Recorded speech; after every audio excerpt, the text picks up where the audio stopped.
Hello and welcome to Eyewitness Report on Channels Television. I'm Chris Elems. This edition of the program reflects on the tourism potential exposed by the thriving trade by barter economy of Makun, a waterside community in Ogun State. Residents of Abaranje community in Ikotun, Igondo area of Lagos State could heave a huge sigh of relief from the troubles of flood as the state government begins the dredging and expansion of Potoku Canal. I'll be back with details of these and more in a moment.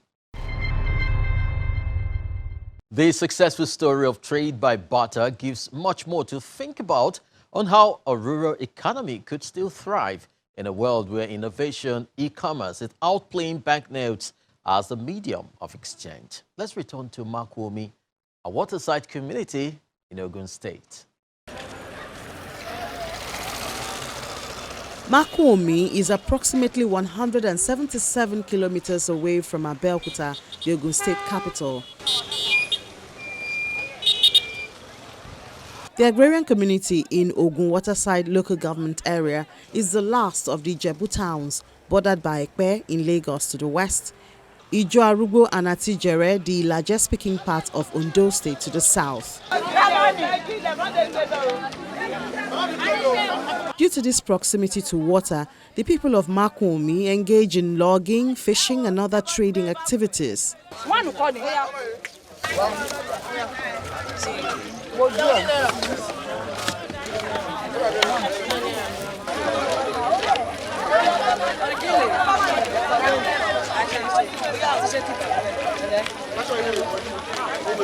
Makun offers a warmth and welcoming atmosphere, typical of what we met when we last visited.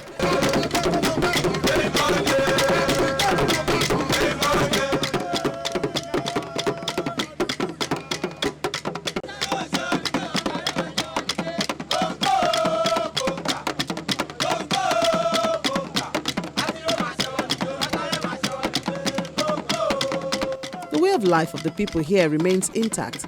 Not much has changed about Makun as regards infrastructure development, although the community is now connected to the national grid and parts of the road tarred. When you came 2 years ago, there was no public power supply here. Now we have, and in addition to that, we have purchased 67 solar-powered street lights for the community. I mean, everywhere is at least well lit now. We have also graded the township roads on our own.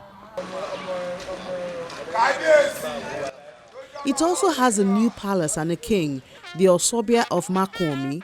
This is a big plus to the development of the community, as one of the leaders, Chief Tayajai, recounts.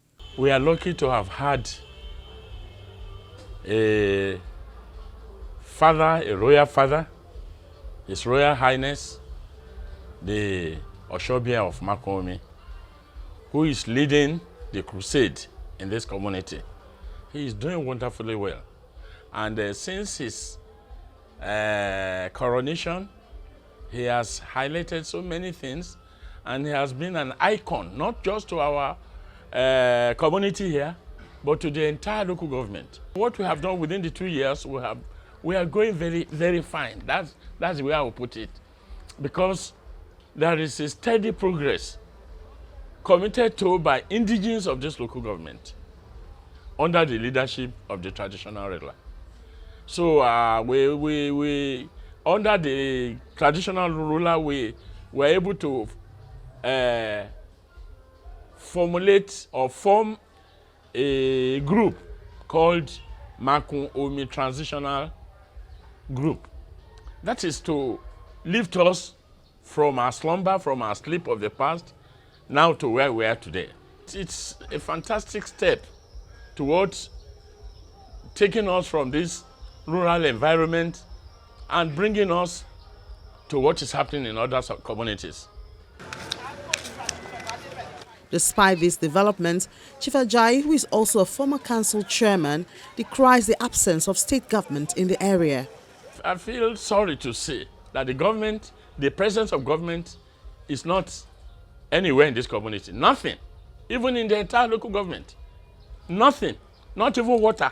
The least thing that government can provide is to talk about water. It's not available here. No road construction, nothing. The only one we have now is being done by the federal member of the House of Representatives who comes from this constituency. Outside that, nothing. So we're appealing to the government, both at the state and federal level, to come and assist. Another concern is the persisting menace presented by water hyacinth. This issue of water hyacinth could have been addressed when it started developing. General Obasanjo was president at that time, and we appealed to him. He sent some harvesters to Lagos State, sent some to Ondo State, and left Ogun. I personally went to Abuja to meet him that time, but the Baba cannot do everything. So what he did was to arrange for us to excavate some of those ones that are disturbing us in our immediate environment, like which we did. This water hyacinth is something that even the federal government cannot tackle. They are not very serious about it because it is all over the world. Now in our own area here, the thing starts from Lagos State, that is as from Ekpa area, down through our own area here and down to Ondo State and to Edo State and Delta. On a given day, the entire area will be covered. You can stay inside the water hyacinth for 5 days, 6 days. You will not be able to get out. You will be screaming and shouting. People will be saying you, but you cannot move until the thing recedes and goes away. And it is seasonal. When it comes, because of the tidal waves, the whole area is blocked. And that is still the situation now.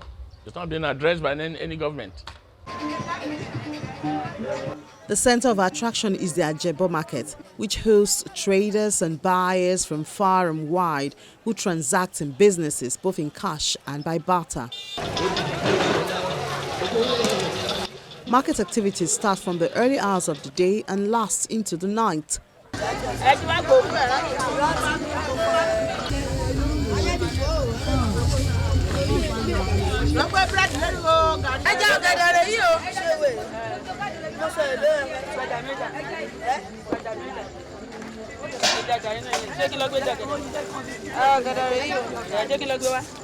When you get fish, ritual gari day, even you don't have any money, come meet me say, okay, I want to collect eja gari, eja ogede. So they will give you ogede, then you collect fish.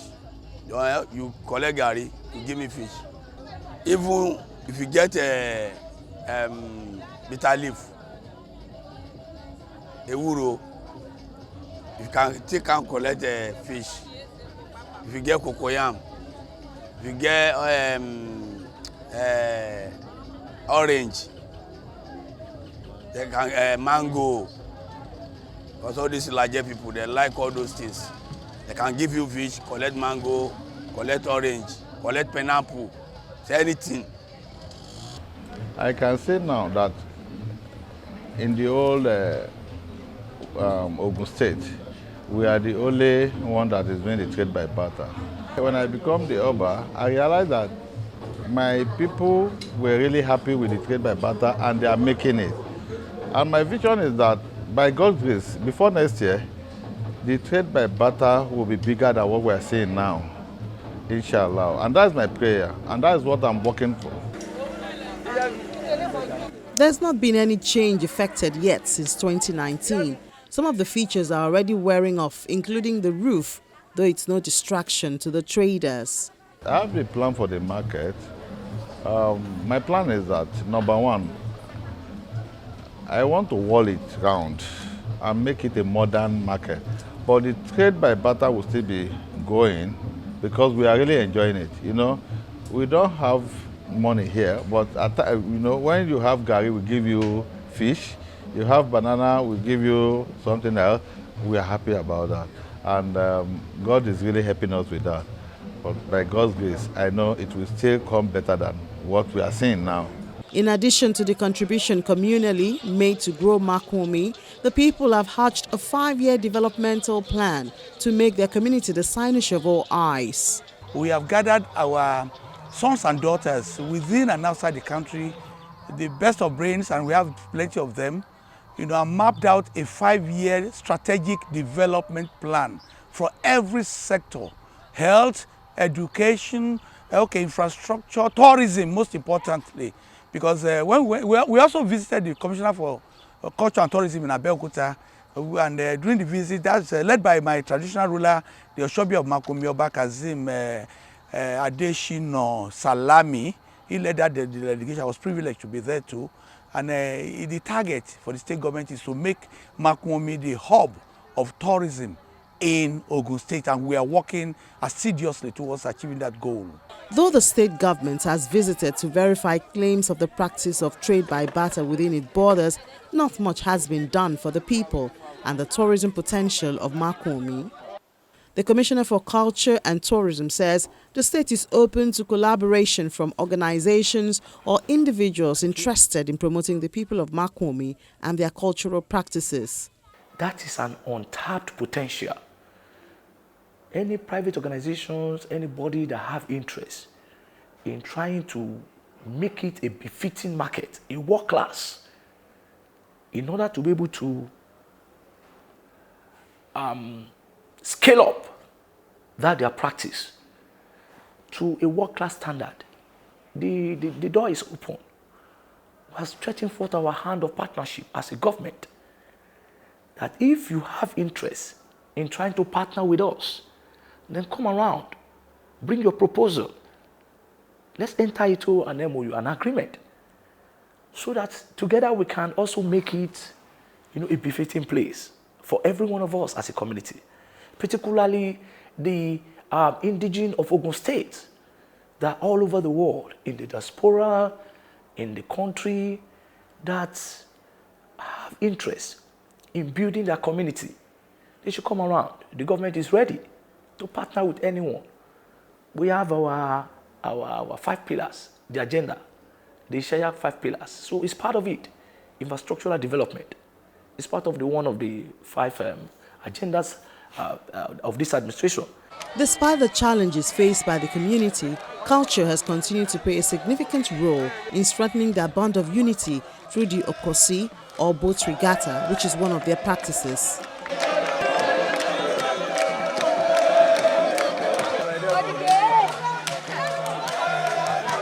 It's the celebration of the feats of their forebears who were great hunters and warriors. The men lead the charge by mounting a replica of a war boat, accompanied by heavy percussion, drumming and dancing.